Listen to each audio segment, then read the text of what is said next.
Jules Ralph Feiffer is an award-winning American syndicated cartoonist and author, who was considered the most widely read satirist in the country. He won the Pulitzer Prize in 1986 as America's leading editorial cartoonist, and in 2004 he was inducted into the Comic Book Hall of Fame. He wrote the animated short, Monroe, which won an Academy Award for Best Animated Short Film in 1961. The Library of Congress has recognized his remarkable legacy from 1946 to the present as a cartoonist, playwright, screenwriter, adult and children's book author, illustrator and art instructor. When Feiffer was 17, he became assistant to cartoonist Will Eisner in the mid-1940s, where he helped Eisner write and illustrate his comic strips, including The Spirit. He then became a staff cartoonist at the Village Voice beginning in 1956, where he produced the weekly comic strip titled Feiffer, until 1997. His cartoons became nationally syndicated in 1959 and then appeared regularly in publications including the Los Angeles Times, the London Observer, the New Yorker, Playboy, Esquire, and The Nation. In 1997 he created the first op-ed page comic strip for the New York Times, which ran monthly until 2000. He has written more than 35 books, plays and screenplays. His first of many collections of satirical cartoons, Sick, Sick, Sick, was published in 1958, and his first novel, Harry, the Rat with Women, in 1963. He wrote The Great Comic Book Heroes in 1965, the first history of the comic book superheroes of the late 1930s and early 1940s, and a tribute to their creators. In 1979 Feiffer created his first graphic novel, Tantrum. By 1993 he began writing and illustrating books aimed at young readers, with several winning awards. Feiffer began writing for the theatre and film in 1961, with plays including Little Murders, Pfeiffer's People, and Knock Knock. He wrote the screenplay for Carnal Knowledge, directed by Mike Nichols, and Popeye, directed by Robert Altman. Besides writing, he is currently an instructor with the MFA program at Stony Brook, Southampton. Early life. Feiffer was born in the Bronx, New York City, on January 26, 1929. His parents were David Feiffer and Rhoda, and Feiffer was raised in a Jewish household with a younger and an older sister. His father was usually unemployed in his work as a salesman due to the Depression. His mother was a fashion designer who made watercolor drawings of her designs which she sold to various clothing manufacturers in New York. She'd go door to door selling her designs for $3, recalls Feiffer. The fact that she was the breadwinner, however, created an atmosphere of silent blame in the home. Feiffer began drawing at the age of 3. "My mother always encouraged me to draw," he says. When he was 13 his mother gave him a drawing table for his bedroom. She also enrolled him in the Art Students League of New York to study anatomy. He graduated from James Monroe High School in 1947. He won a John Wanamaker Art Contest medal for a crayon drawing of the radio western hero Tom Mix. He wrote in 1965 about his childhood. "I came to the field with a more serious intent than my opiate-minded contemporaries. While they, in those pre-super days, were eating up Cosmo, Master of Disguise, Speed Saunders, and Bart Regan's Spy, I was counting up how many panels there were to a page, how many pages there were to a story, learning how to form, for my own use, phrases like @X#, marking for future reference which comic book hero was swiped from which radio hero. Buck Marshall from Tom Mix, the Crimson Avenger from the Green Hornet." Feiffer says that cartoons were his first interest when young. "What I loved the most," he states, that because he couldn't write well enough to be a writer, or draw well enough to be an artist, he realized that the best way to succeed would be to combine his limited talents in each of those fields to create something unique. He read comic strips from various newspapers which his father might bring home, and was mostly attracted to the way they told stories.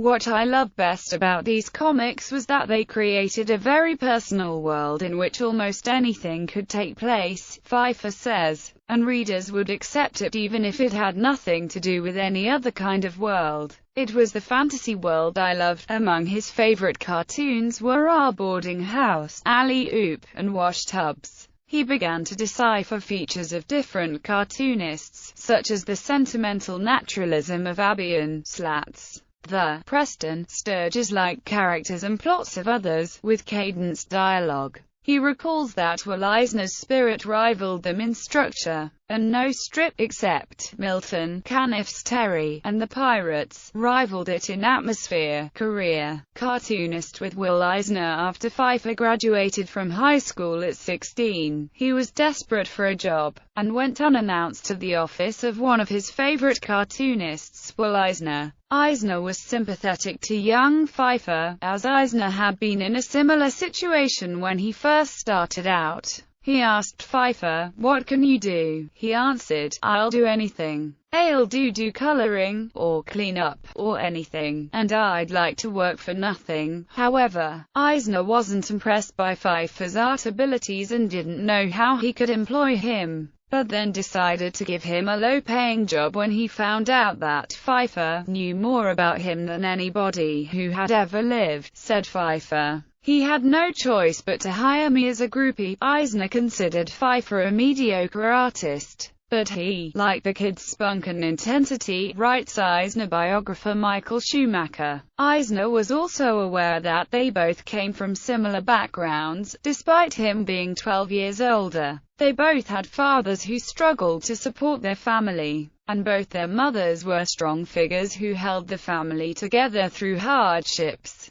He had a hunger for comics that Eisner rarely saw in artists, notes Schumacher. Eisner decided that there was something to this wisecracking kid. When Feiffer later asked for a raise, Eisner instead gave him his own page in the Spirits section, and let him do his own coloring. As Eisner recalled in 1978, he began working as just a studio man. He would do a raising, cleanup. First he was doing balloons based on stories that I'd create. I would start a story off and say, "Now here I want the spirit to do the following things, you do the balloons, Jules." Gradually, he would take over and do stories entirely on his own, generally based on ideas we'd talked about. I'd come in generally with the first page, then he would pick it up and carry it from there. Our fights were always collegial. Never once did Eisner pull rank on me. I was always amazed by what he let me get away with.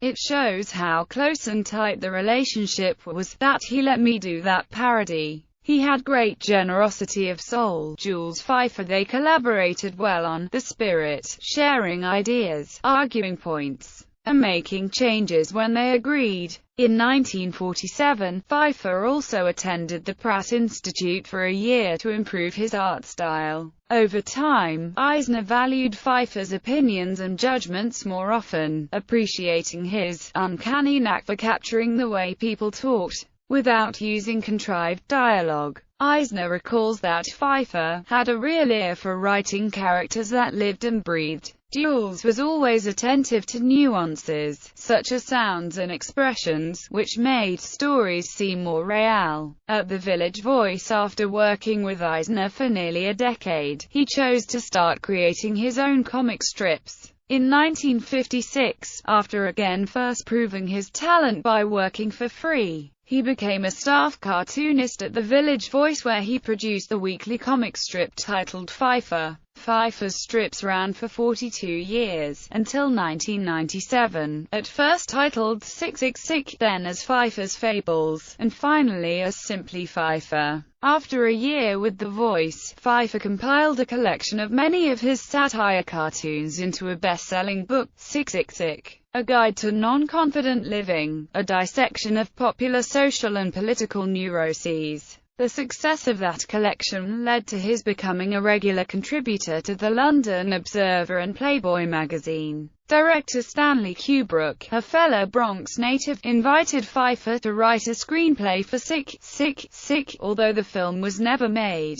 After first becoming aware of Feiffer's work, Kubrick wrote him in 1958. "The comic themes you weave are very close to my heart. I must express unqualified admiration for the scenic structure of your strips, and the eminently speakable and funny dialogue. I should be most interested in furthering our contact with an eye toward doing a film along the Musen themes you have so brilliantly accomplished." By April 1959, Feiffer was distributed nationally by the Hall Syndicate, initially in the Boston Globe, Minneapolis Star-Tribune, Newark Star-Ledger and Long Island Press. Eventually, his strips covered the nation, including magazines, and were published regularly in major publications such as the Los Angeles Times, The New Yorker, Esquire, Playboy and The Nation. He was commissioned in 1997 by the New York Times to create its first op-ed page comic strip, which ran monthly until 2000. Feiffer's cartoons were typically mini-satires, where he portrayed ordinary people's thoughts about subjects such as sex, marriage, violence and politics. Writer Larry Dubois describes Feiffer's cartoon style. Feiffer had no stories to tell. His main concern was to explore character. In a series of a dozen or so pictures, he would show the shifts of mood that flickered across the faces of men and women as they tried, often vainly, to explain themselves to the world, to their husbands and wives, to their mistresses and lovers, to their employers, to their rulers, or simply to the unseen adversaries at the other end of the telephone wires. It would be no exaggeration to say that his dialogue is as acute as any that is being written America today. Dialogue aimed at sophisticated minds, usually with the purpose of shaking them out of sophistication into real awareness. Author Feiffer published the hit Sick, Sick, Sick, A Guide to Non-Confident Living in 1958, and followed up with more Sick, Sick, Sick and other strip collections, including The Explainers, Boy Girl, Hold Me, Feiffer's album, The Unexpurgated Memoirs of Bernard Mergendiler, Feiffer on Nixon, Jules Feiffer's America. From Eisenhower to Reagan, Marriage is an Invasion of Privacy and Feiffer's Children. Passionella is a graphic narrative initially anthologized in Passionella and Other Stories, a variation on the story of Cinderella. The protagonist is Ella, a chimney sweep who is transformed into a Hollywood movie star. Passionella was used in a musical, The Apple Tree. His cartoons, strips and illustrations have been reprinted by Fantagraphics as Feiffer. The collected works. Explainers reprints all of his strips from 1956 to 1966. David Camp reviewed the book in the New York Times. His strip, usually 6 to 8 borderless panels, initially appeared under the title Sick Sick Sick, with the subtitle, A Guide to Non-Confident Living. As the Lenny Bruce-ish language suggests, the earliest strips are very much of their time. The post-war age of anxiety in the big city, you can practically smell the espresso, the unfiltered ciggies, the lanolin whiff of woolly jumpers. Feiffer has written 2 novels and several children's books, including Bark, George, Henry, The Dog with No Tail, A Room with a Zoo, The Daddy Mountain, and A Barrel of Laughs, A Vale of Tears. He partnered with the Walt Disney Company and writer Andrew Lipper to adapt his book The Man in the Ceiling into a musical. He illustrated the children's books The Phantom Tollbooth and The Odious Ogre. His non-fiction includes the 1965 book The Great Comic Book Heroes. I want to write about marriage. I think the most interesting story is how men and women get on with each other, the terms they accept to live together and survive together, the compromises they make, the betrayals of themselves and of each other, and how, despite the fact that over and over again they find that it can't possibly work, it still seems to be preferable to anything else they know about.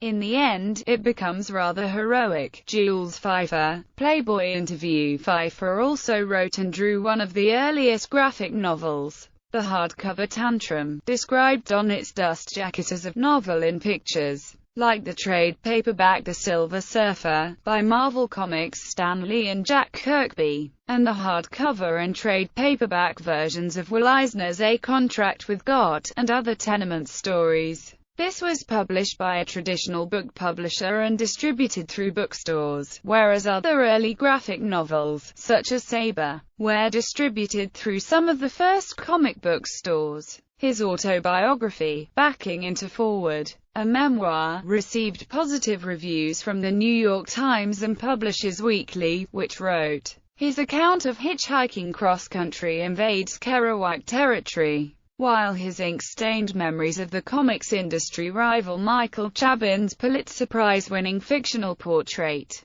2 years in the military gave Feiffer fodder for the trenchant Monroe. Such satirical social and political commentary became the turning point in his lust for fame, which finally happened, after many rejections, when acclaim for his anxiety-ridden Village Voice strip served as a springboard into other projects. He has had retrospectives at the New York Historical Society, the Library of Congress and the School of Visual Arts. His artwork is exhibited at and represented by Chicago, Illinois' John Albano Gallery. In 1996, Feiffer donated his papers and several hundred original cartoons and book illustrations to the Library of Congress. In 2014, Feiffer published Kill My Mother, a graphic novel, through Liverite Publishing. Feiffer's picture book for young readers, Rupert Dance, will be published by FSG in 2014. Playwright and screenwriter Feiffer's plays include Little Murders, Feiffer's People, Knock Knock, Elliot Loves, The White House Murder Case, and Grown Ups. After Mike Nichols adapted Feiffer's unproduced play Carnal Knowledge as a 1971 film, Feiffer scripted Robert Altman's Popeye, Alan Reesnace's I Want to Go Home, and the film adaptation of Little Murders. The original production of Hold Me was directed by K. Michael Patton and opened at the American Place Theatre, Subplot Cafe, as part of its American Humorist series on January 13, 1977. The production ran on the Showtime cable network in 1981. Art instructor, Feiffer is an adjunct professor at Stony Brook, Southampton. Previously, he taught at the Yale School of Drama and Northwestern University. He has been a senior fellow at the Columbia University National Arts Journalism Program. He was in residence at the Arizona State University Barrett Honors College from November 27 to December 2, 2006. In June-August 2009, Feiffer was in residence as a Montgomery Fellow at Dartmouth College, where he taught an undergraduate course on graphic humor in the 20th century. Personal life. He was married twice and has 3 children. His daughter Hallie Feiffer is an actress and playwright.